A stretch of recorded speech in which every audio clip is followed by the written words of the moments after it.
It's a historic event. You got a fighter, President Trump, fighting for the people of the United States, fighting for freedom, fighting literally to save democracy from the very people who accuse him of being a threat to democracy.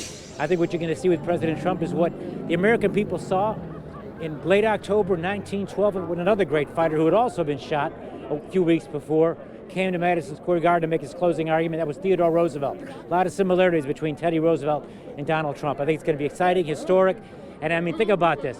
Madison Square Garden, Elvis played here, Sinatra played here, and Trump's going to play here. Former U.S. President Donald Trump has talked for nearly 10 years about appearing before a large crowd at Madison Square Garden. Dream big again. He's attended sporting events and concerts throughout the years and always dreamed about himself someday being on stage, performing before upwards of 20,000 fans. I think we're bringing our conservative vision to the cities. I think what we see today is President Trump is going on offense. We're not only going to the swing states, he's going after the popular vote. And today we're going to have Elon Musk, we're going to have Tulsi Gabbard, and I think Trump is going to make the case to the world as to why he should be the free leader again. President Trump took a bullet for us, and we're going to have our ballot for him. To start the closeout of the 2024 election campaign, Donald Trump got his wish and gathered all of his main supporters and followers to make their way into the world's most famous arena.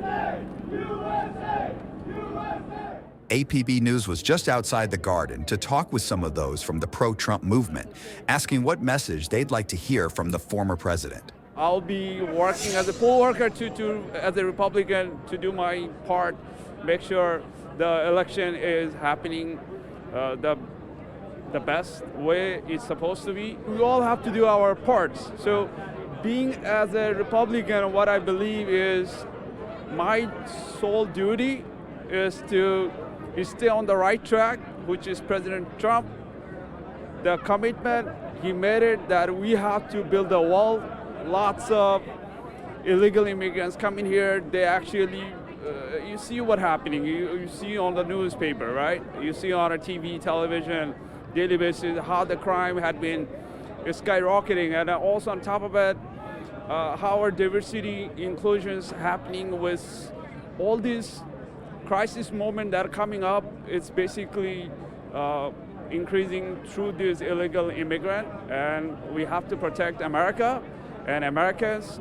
There were a few anti-Trumpers in the crowd making their point as to why the former 45th president should not become the 47th leader of the free world. Trump is not wanted. Money gon' go. Money gon' go.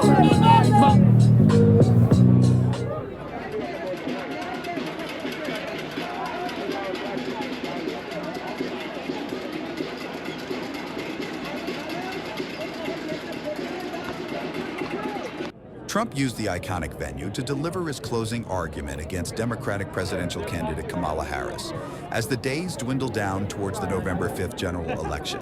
While Trump has insisted New York State is in play for this year, recent polls have him trailing Harris by nearly 20 points, as the Empire State has not gone for a Republican presidential candidate since Ronald Reagan back in 1984.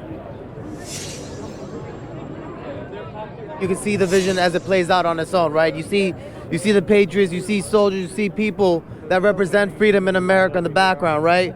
You see Trump standing triumphant, freshly shot, right? Blood dripping down his ear. What does he say? He says, fight, fight, fight, right? The idea isn't so much about anything in particular as much as the feelings the imagery evokes.